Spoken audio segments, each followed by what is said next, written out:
अस्सलाम वालेकुम फ्रेंड्स, मेरा नाम है जिब्रान अहमद और आप मेरा चैनल देख रहे हैं बिग बर्ड्स लवर्स। उम्मीद करते हैं कि आप और आपके बर्ड्स बिल्कुल ठीक ठाक होंगे। जो क्वेश्चन आंसर का जो सेगमेंट है वो मैं इसका ये लास्ट एपिसोड है और मैं इसको ख़त्म कर रहा हूँ क्योंकि कुछ टाइम की मसरूफियत हैं। एग्जैक्ट आपको सैटरडे कोई वीडियो देखने को मिलती है और दूसरा ये कि आपके व्यूज़ से पता चलता है कि आप इसको कितना लाइक कर रहे हैं।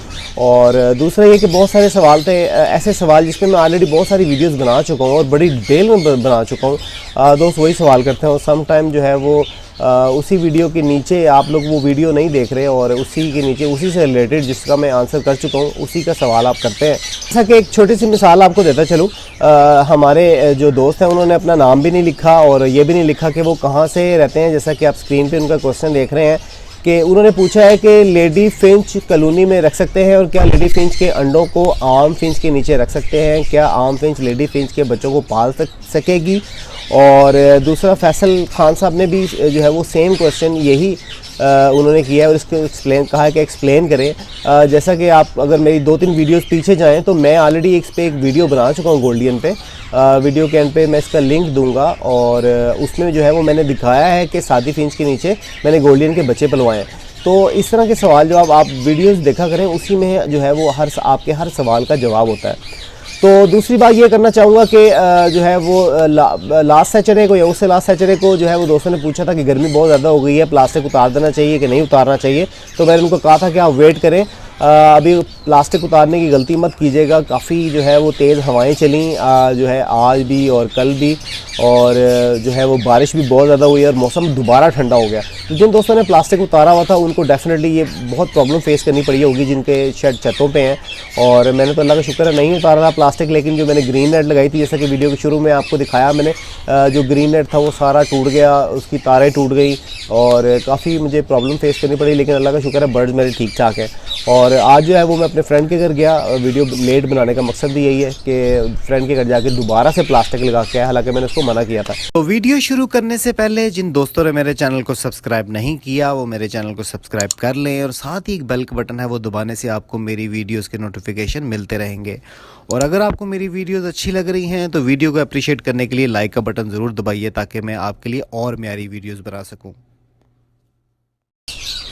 तो पहले सवाल की तरफ चलते हैं। पहला सवाल जो है वो शहरियार यूसुफ भाई का है जो कि फैसलाबाद से ताल्लुक़ रखते हैं और वो कहते हैं कि बेर जो है वो बजरीगर्द और लवबर्ड्स को दे सकते हैं जिनके बच्चे निकले हुए हैं। तो अभी जो है वो जब मैंने ये बेर पे जो वीडियो बनाई उसमें बहुत सारे दोस्तों ने सवाल किया कि वो छोटे बर्ड्स को दे सकते हैं, बजरीगर्द को, फिंचिस को, जावा को, लवबर्ड्स को, कॉकटेल्स को।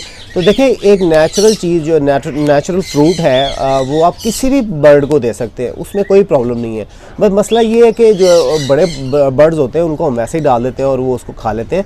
लेकिन अगर आपके बर्ड्स लवबर्ड्स या कॉकटेल अगर आप वैसे डालते हैं और वो नहीं खाते तो आप उनको क्रश करके भी उनके सॉफ्ट फूड में मिक्स कर सकते हो या क्रश करके वैसे उनको खिला सकते हो। अगर वो खाते हैं तो बहुत ज़बरदस्त है। तो आप किसी भी फिंच तक को आप जो है वो बेर खिला सकते हैं, कोई प्रॉब्लम नहीं है क्योंकि नेचुरल चीज़ें इनके फ़ायदे ही फ़ायदे हैं। दूसरा सवाल है अब्दुल हफीज़ भाई का जो कि बहावलपुर से ताल्लुक़ रखते हैं और वो कहते हैं कि मेरा राह का पेड़ जो है वो प्लास्टिक के पॉट्स जो दाने पानी वाले बर्तन होते हैं वो खाता है। और उनका जो है वो एक और भी मसला है कि उनके एक साल में जो लास्ट साल जो उन्होंने ब्रीड की थी उसने अपने एग भी तोड़ दिए। तो ये जो देखें अगर आपको लगता है कि आपका जो बर्ड है स्पेशली राह ग्रे जो होते हैं ये प्लास्टिक के पॉट खाते हैं तो आप जो है वो लोहे का बर्तन भी इस्तेमाल कर सकते हैं। और इसके अलावा एक चीनी का बाउल आता है उसमें भी आप दाना डाल दें तो वो जो है वो आपको ये प्रॉब्लम नहीं फेस करनी पड़ेगी। एक स्टील के, जैसे कि आपने मेरी ग्रिड की वीडियो देखी थी उसमें मैंने ग्रिड डाला था जिस स्टील के बाउल में, आप अगर वो प्लास्टिक का खाता है तो आप उसका स्टील का लगा दें, वो नहीं खाएगा। और दूसरे ही के जो बड़े बर्ड होते हैं उनको कुतरने की आदत होती है, तो आप कोशिश करें कि अब मौसम आहिस्ता आहिस्ता गर्म हो रहा है तो गंडेरियाँ जो है वो उनका इस्तेमाल करें। और इसके अलावा जो है वो आप नीम की शाख कोई भी शाख ले लें और कोशिश करें कि वो उसको जो है ना 1-2 शाख ताकि उसके साथ लगा रहे तो उसकी आदत जो है वो हट जाएगी। अगला सवाल जो है वो है कराची से ताल्लुक़ रखते हैं काकू, उन्होंने अपना नाम लिखा है और वो पूछ रहे हैं भाई क्या फिंच को रूम में रख के ब्रीड ले सकते हैं 100 वाट का बल्ब लगाकर। तो काकू भाई आप जो है वो कोशिश करें कि ऐसी जगह पे रखें जहाँ पे नेचुरल सनलाइट आती हो। ठीक है, बल्ब लगाने से आप जो है वो बर्ड को और सेंसिटिव कर देंगे। अगर लाइट चली गई, सर्दी है, बल्ब बंद हो गया, क्या करेंगे आप? और उसके अलावा आपका क्या ख्याल है 100 वाट का जब बल्ब चलता रहेगा तो उसका बिल आपको कितना आएगा, क्या आपने कभी कैलकुलेट किए? तो कोशिश करें कि बर्ड को नेचुरल माहौल दें। और मैं कमरे में रख के देख चुका हूँ, ये गोल्डन फिंच और दूसरी फिंच ये आपको इतना अच्छा रिज़ल्ट नहीं देती। इसके अच्छे रिज़ल्ट के लिए आपको नेचुरल सनलाइट और अच्छी धूप की ज़रूरत है। वहीं पे आपकी फिंच जो है अच्छा ब्रीड भी करेगी और जो है वो अपने बच्चे भी पालेगी। और इसके साथ साथ सॉफ्ट फूड का ख़ास ख्याल रखें। यही जो है ये छोटी छोटी टिप्स होती हैं जो कि आपके बर्ड को अच्छी ब्रीड करवाती है। अगला सवाल जो है वो हमने कॉमन क्वेश्चन चूज़ किया है और कॉमन क्वेश्चन में जो है मोहम्मद अरशद भाई हैं जो कि जिनका ताल्लुक सियालकोट से है और वो डिवॉर्मिंग के बारे में पूछ रहे हैं कि डिवॉर्मिंग कब करवानी चाहिए। और सेकंड क्वेश्चन जो है वो मोहम्मद उमर भाई का है जो कि कराची से ताल्लुक़ रखते हैं और वो भी डिवॉर्मिंग के बारे में पूछ रहे हैं कि कब करवा सकते हैं और अगर बच्चे निकले हों तो करवा सकते हैं या नहीं। तो अरशद भाई और उमर भाई देखें, डिवॉर्मिंग जो है वो आप कोशिश करें कि जब ब्रीडिंग सीज़न स्टार्ट हो जाए बॉक्स लगाने से 1 महीना पहले बर्ड की डिवॉर्मिंग कर दें। डिवॉर्मिंग के लिए जो है वो बहुत सारी मेडिसिन अवेलेबल है। अगर ह्यूमन में देखें तो जेंटल है, जेंटल इस्तेमाल कर सकते हैं और पोल्ट्री में भी आती हैं। और अगर आप थोड़ी आपके पास एक्सपेंसिव बर्ड है, थोड़ी एक्सपेंसिव आप करवाना चाह रहे हैं तो वीटा फॉर्म की वार्म आउट जेल है, उसका भी आप इस्तेमाल कर सकते हैं, उसका रिज़ल्ट बहुत ज़बरदस्त है। तो डिवॉर्मिंग के लिए मेडिसिन मैंने आपको बता दी और ये आपने सीज़न स्टार्ट होने से 1 महीना पहले करवानी है। सीज़न के दौरान आप कोशिश करें मत करवाएं। वैसे तो जो कहते हैं वो कहते हैं कि हर 3 महीने के बाद बर्ड की डिवॉर्मिंग करवानी चाहिए। लेकिन मैं अगर अपना बताऊं तो मैं सीज़न के स्टार्ट में डिवॉर्मिंग करवाता हूं और जब सीज़न ऑफ हो जाता है मैं बॉक्स उतार देता हूं तब इनकी डिवॉर्मिंग करवाता हूँ। तो साल में मैं सिर्फ 2 दफ़ा ही डिवॉर्मिंग करवाता हूँ और आप भी जो है वो ऐसा ही करें तो एनफ है। अगला सवाल जो है वो है मिस साइमनास का और वो कहती हैं कि जिब्रान भाई लवबर्ड की कॉलोनी में बेहतर बच्चे देते हैं या केज में बेहतर रहते हैं और बर्ड में कौन सी वैरायटी बेहतर है? तो मिस साइमनास देखें, बर्ड के लिए कौन से बर्ड आपको लगाने हैं, कौन से बर्ड आपको पसंद है, इसके लिए मैं एक डिटेल में वीडियो बनाने वाला हूँ, इंशाल्लाह आप देखिएगा। और देखें जहाँ तक कॉलोनी की बात आती है और 1 बाय 1 की बात आती है तो जो मोस्टली जो अच्छे ब्रीडर्स हैं उन्होंने इनको 1 बाय 1 ही लगाया हुआ है। लेकिन अगर आपके पास टाइम की कमी है और आप जो है वो कॉलोनी में ही लगाना चाह रही हैं तो कॉलोनी में भी आपको अच्छा रिजल्ट आएगा।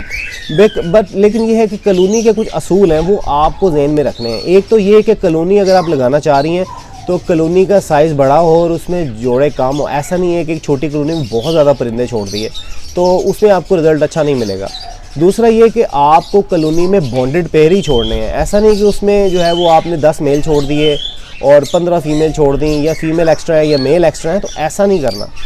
उसमें आपको बॉन्डेड पेयर ही छोड़ने हैं। आप जो है वो अगर तरीका छोटा सा बता देता हूँ कि आपने मतलब पट्ठे अगर इकट्ठे किए हुए तो आप पट्ठे इकट्ठे कॉलोनी में छोड़ दें और उसमें बॉक्स लगा दें। लवबर्ड की बात करें तो बॉक्स लगा दें और जो पेयर बनता जाए आप उसको अलहदा केज में इकट्ठे करते जाएँ और बाद में जो एक्स्ट्रा पीस बचेंगे उनको निकाल लीजिएगा और जो बॉन्डेड पेयर होंगे उनको दोबारा कॉलोनी में छोड़ के बॉक्स लगा दें तो आपको बहुत अच्छी ब्रीड मिलेगी।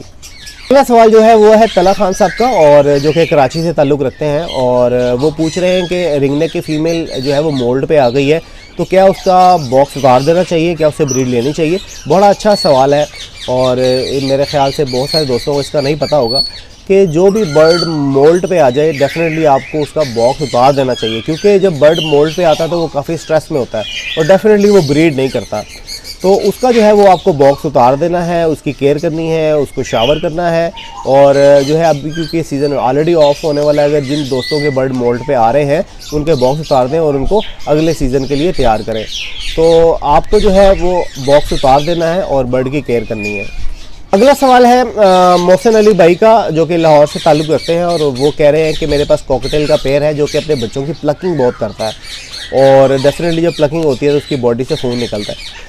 तो मोहसिन भाई देखें, ये प्लकिंग का जो है ना ये लबड़ में भी प्रॉब्लम आती है, बजरीगर में, कॉकटेल में, सब में ये प्रॉब्लम आती है। अक्सर पेयर जो है वो प्लकिंग करते हैं और मैंने ये देखा है कि प्लकिंग करने वाले पेयर जो होते हैं वो बड़े अच्छे फॉस्टर भी होते हैं और बड़ी अच्छी ब्रीड भी करते हैं, तो हमें जो है उनको बेचने को दिल नहीं करता। तो सबसे बेहतरीन तरीका तो ये है कि अगर आपके पास और पेयर है और वो जो प्लकिंग करने वाला पेयर है वो अच्छा पेयर है, उसके बच्चों की एवरेज अच्छी है, तो आप उसके अंडे फॉस्टर कर दिया करें किसी और पेयर के नीचे। और अगर आपके पास कोई चॉइस नहीं है तो अभी जो है वो मौसम खुल गया, सर्दियों में तो ऐसा नहीं कर सकते, तो उसमें बेहतर यही है कि आप जो है एक बाउल में थोड़ा सा बूरा डालकर, जैसे कि पानी की कुनाली होती है उसमें बूरा डालकर बच्चे जो है वो बॉक्स से निकाल कर बाहर रख दें और बॉक्स उतार दें। तो उससे जो है वो मेरा ख्याल से वो जो है वो प्लकिंग नहीं करेगा जब बच्चे बॉक्स से बाहर निकाल लेंगे। अगर बच्चे तो इतने तरह भी है, डेफिनेटली प्लकिंग तभी करता है जब उनके पार आने शुरू हो जाते हैं, तो कोई प्रॉब्लम नहीं है, वो उसको बाहर ही फीड करवा देंगे। वैसे तो और भी बहुत सारे जैसे हींग है और एलोवेरा का जेल है, वो भी आप बर्ड पे ट्राई कर सकते हैं, लेकिन मेरा नहीं ख्याल कि ये वर्क करता है। तो बेहतर यही है कि आप या तो फॉस्टर कर दें, अगर कोई चॉइस नहीं है तो बच्चों को फिर बाहर निकाल के किसी पॉट में रख दें। अगला सवाल है मोहम्मद फैसल भाई का, और जो कि पेशावर से ताल्लुक़ रखते हैं, और वो पूछ रहे हैं जिब्रान भाई सनकनो और रिंगनेक और राह को एक कॉलोनी में छोड़ सकते हैं? तो फैसल भाई जी बिल्कुल छोड़ सकते हैं, लेकिन उसके लिए कॉलोनी का साइज़ थोड़ा बड़ा होना चाहिए।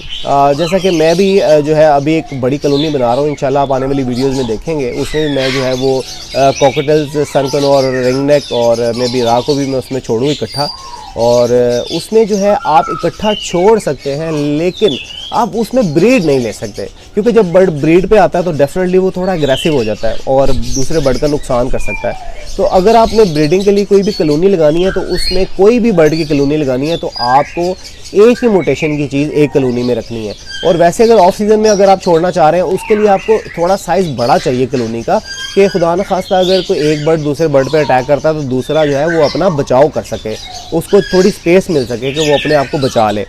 तो जो है ना वो शुरू में तो स्पेशली सनकनोर जो है वो शुरू में स्टार्टिंग में शायद मे भी 4-5 दिन थोड़ी प्रॉब्लम करें, एक दूसरे पर अटैक करें, लेकिन वक्त के साथ साथ वो एक दूसरे के साथ रहने के आदी हो जाएंगे। तो आप रख सकते हैं, लेकिन ब्रीडिंग पर्पज़ के लिए नहीं, ऑफ सीज़न के लिए। अगला सवाल है ज़िशान हैदर भाई का।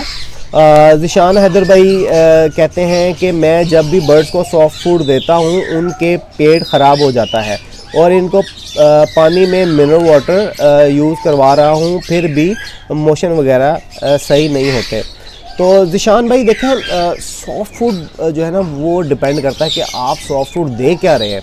क्या आप जो है आपके पास, आपने बर्ड्स का भी नहीं बताया कि आपके बर्ड्स कौन से हैं, जैसा कि मिसाल के तौर पर बजरीगर्स है, मैं बजरीगर के लिए जो है वो गंदम और इस तरह की चीज़ें और पालक और इसके अलावा ऐसे कुछ चीज़ें जो कि बर्ड जल्दी हज़म नहीं कर पाता, मैं उसके लिए रिकमेंड नहीं करता। तो सॉफ्ट फूड जो है, सॉफ्ट फूड में बजरीगर्स की बात करें, फिंचेस की बात करें, तो एग ब्रेड सबसे बेस्ट है। अगर आप एग ब्रेड दे रहे हैं फिर तो कोई प्रॉब्लम नहीं है, लेकिन ऐसी चीज़ें जिससे बर्ड को मोशन लगने के चांसेस होते हैं, या जिसमें आयरन, जैसे कि पालक में आयरन बहुत ज़्यादा होता है और हम उनको बर्ड को रेगुलरली खिलाते हैं, और इस तरह जो गंदम होती है, गंदम भी जो है ना वो छोटा बर्ड जल्दी हज़म नहीं कर पाता, तो गंदम ऐसी चीज़ों से अवॉइड करें। दूसरी बात ये कि जब भी बर्ड को मोशन लगे हों, हमेशा याद रखें कि उसका हर किस्म का सॉफ्ट फूड बंद कर दें। और तीसरी सबसे अहम बात ये है कि सबसे पहले कोशिश करें कि जो निमकोल होता है, ORS, वो आप बर्ड को शुरू करवाएं, ताकि उसके जो उसके अंदर का निज़ाम है वो थोड़ा ठीक हो सके।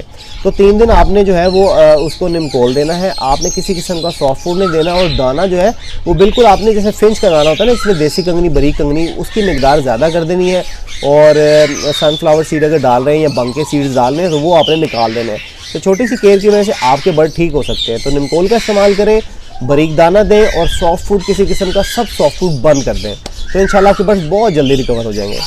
जी फ्रेंड्स, तो ये जो है वो कुछ सवाल मैंने चूज़ किए थे, और मैं इंशाल्लाह कोशिश करूँगा कि मैं सैटरडे को या संडे को लाइव आऊँ, और बहुत सारे, क्योंकि बहुत सारे दोस्तों के सवाल जो है वो रह भी जाते हैं, तो उनसे जो है वो मैं चूज़ नहीं कर पाता सवाल।